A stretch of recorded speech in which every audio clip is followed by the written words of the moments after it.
So in this video, I am going to take an image of a person, and I will then take an outfit that I found on the Gap's website, and I'm going to say, put the green shirt on the bearded man.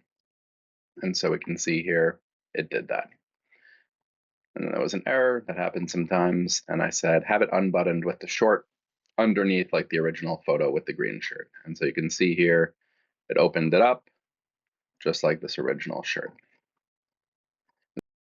Show me a pic with the shirt in salmon, and so it changed the color to salmon. Then I said, find me a pair of pants from the Gap that matches the shirt, provide the link, and then generate an image of the man with the shirt and the pants. And so you can see here, it showed me a couple of different pants that go with the outfit. It told me which pants they are. It gave me the sources. Then I said, show me an outfit in the image. Show me the outfit in an image on the man. Little typo there.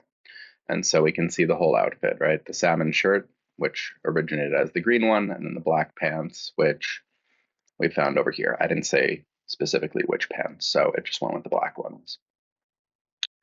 Then I continue on and I say, find me 3 more outfits like this from the Gap, pair them, and share links. And so we have it, right? 3 outfits, top, a base, and bottoms. If we click on each one, it'll pop them up on the side here, so we can see the shirts.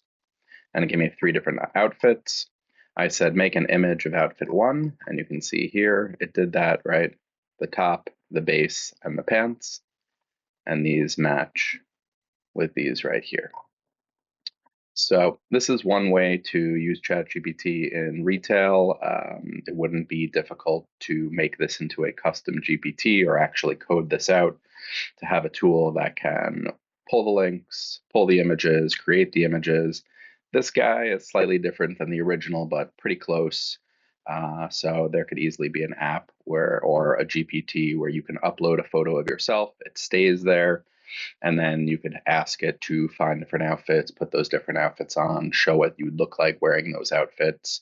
So hope this is helpful. This is just another use case, especially with ChatGPT's new image generation. So hope that's helpful. Enjoy.